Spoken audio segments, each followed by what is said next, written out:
Hello friends और मेरे प्यारे बच्चों, गुड इवनिंग। आप सब कैसे हो? मैं आप सबका अपनी हिंदी व्याकरण की वीडियो में स्वागत करती हूं। आप जल्दी जल्दी मेरी वीडियो से जुड़िए और जल्दी जल्दी मुझे सपोर्ट करके सब्सक्राइब करिए, लाइक करिए, कमेंट करिए। मैं आपके लिए आज नया टॉपिक लेकर आई हूं, उसका नाम है प्रत्यय।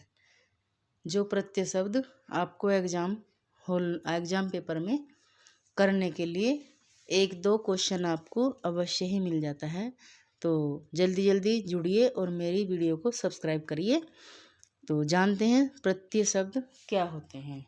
तो प्रत्यय शब्द वे अविकारी शब्दांश होते हैं जो शब्दों के अंत में जुड़कर उनमें विशेषता या परिवर्तन लाते हैं, वे प्रत्यय कहलाते हैं। इनको परसर्ग व प्रत्यय दोनों के नाम से जानते हैं। ठीक है, प्रत्यय क्या है? प्रत्यय एक शब्दांश होते हैं। ठीक है, हिंदी में शब्दों के बाद में जुड़ने वाले शब्दांशों को हम प्रत्यय या परसर्ग कहते हैं। ठीक है, उदाहरण देखते हैं हम इनके। तो जैसे हमारी सुंदरता, सुंदरता में प्रत्यय हमारा ता हो जाएगा। भिक्षुक, भिक्षुक शब्द हमारा प्रत्यय शब्दांश है जिसमें हमें प्रत्यय छांटना पड़ता है, तो प्रत्यय हमारा उक हो जाएगा। रसोईया में ईया हमारा प्रत्यय हो जाएगा। औपचारिक में इक प्रत्यय लगकर हमारा औपचारिक शब्द हमारा पूरा हो जाता है। रमणीय में अमणीय अणीय हमारा प्रत्यय शब्द हो जाएगा। इसी तरह से घुमक्कड़ में अक्कड़ शब्द हमारा प्रत्यय होता है। छलिया में ईया शब्द जो है वह हमारा प्रत्यय होता है। खिलाड़ी में आड़ी प्रत्यय हो जाएगा। उसी तरह से बतंगड़ शब्द में भी अंगड़ हो जाएगा। बैठक में भी अक कै हो जाएगा। मिलाप में भी आप हो जाएगा। कहावत में भी आवत हो जाएगा। खवैया में वैया हो जाएगा। सुहावना में आवना हमारा प्रत्यय हो जाएगा। लिखावट में आवट हमारी प्रत्यय हो जाएगी।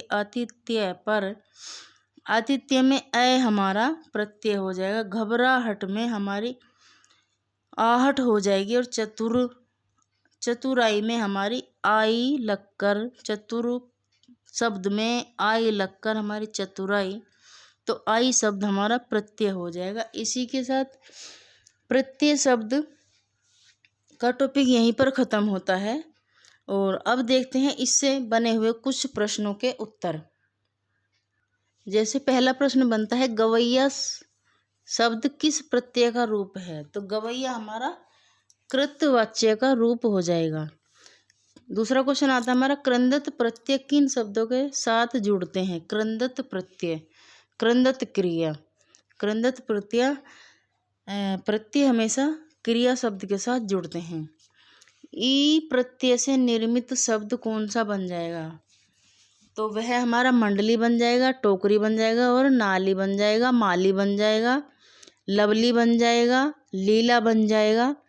ठीक है, उसी प्रकार से ई प्रत्यय से निर्मित ये शब्द बन जाते हैं। अब देखते हैं पांडव शब्द में प्रत्यय कौन सा आ जाएगा? पांडव शब्द में हमारा तद्धित प्रत्यय आता है। बच्चा, अगला क्वेश्चन हमारा, बच्चा में पन प्रत्यय जोड़ने से निर्मित शब्द कौन सा बन जाएगा? कैसा बन जाएगा? तो वह हमारा बचपन बन जाएगा। अगला क्वेश्चन है, प्रत्यय के योग से बना है।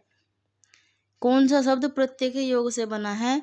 तो प्रत्यय के योग से हमारा मालिन शब्द बना हुआ है, और इनमें प्रत्यय है हमारा इन। ठीक है, मालिन हमारा प्रत्यय के योग से बना हुआ है। अब देखते हैं अगला क्वेश्चन, साहित्यिक में प्रत्यय है क्या? साहित्यिक में प्रत्यय कौन सा है?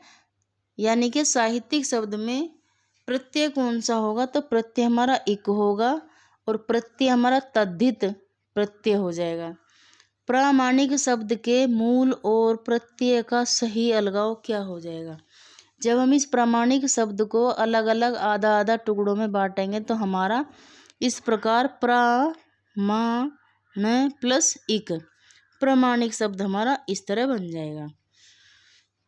अगला क्वेश्चन है, देवर को स्त्रीवाचक बनाने के लिए आप किस प्रत्यय का प्रयोग करेंगे। ठीक है, तो देवर में आने लगाने के बाद हमारी देवरानी शब्द हमारा बन जाएगा। ठीक है, उसी तरह से सूत को स्त्रीवाचक, सूत हमारा होता है यानी कि पुत्र। ठीक है, सूत हमारा पुत्र होता है, तो इसको अगर इसे हमें स्त्रीवाचक बनाना हो तो हमें इसके लिए क्या करना पड़ेगा, तो हमें इसमें आ की मात्रा का प्रयोग करना पड़ेगा और इस प्रकार हमारा सूता बन जाएगा। ठीक है, तो इसका स्त्रीवाचक इस तरह से बन जाएगा और प्रत्यय इसमें आ जाएगा। जो शब्द के अंत में जुड़ते हों वे हमारे प्रत्यय होते हैं। अगला क्वेश्चन देखते हैं, विचार में इक प्रत्यय लगाने पर। देखिए यहाँ तो हमारा वो था कि साहित्यिक में क्या प्रत्यय है, तो वहाँ हमारा इक हो जाएगा। इसमें पूछा गया कि विचार में इक प्रत्यय लगाने से शब्द कौन सा बन जाएगा, तो वह हमारा वैचारिक बन जाएगा। अगला क्वेश्चन हमारा है, गौरव शब्द किस तद्धित प्रत्यय के योग से बना है। गौरव बोलने में और लिखने में थोड़ा अंतर हो जाता है, तो इसलिए हमारा अव शब्द हमारा प्रत्यय हो जाएगा। अव शब्द हमारा प्रत्यय हो जाएगा। इस प्रकार आज का टॉपिक मेरा यहीं पर समाप्त होता है। आप सभी इस टॉपिक को ध्यान से पढ़ना और समझना। इसमें से भी आपके 2-4 क्वेश्चन आपके लिए मिल जाते हैं एग्ज़ाम पेपर में करने के लिए, तो आप इसको सही और अच्छे से पढ़ना और मुझे भी आप सपोर्ट करना, सब्सक्राइब करना, कमेंट भी ज़रूर करना, ताकि मुझे पता चल सके कि आप किस तरह की वीडियो या कैसे आप पढ़ना चाहते हो। तो आप सबका मेरी वीडियो को देखने के लिए बहुत बहुत धन्यवाद। लाइक और सब्सक्राइब ज़रूर करें। Thank you.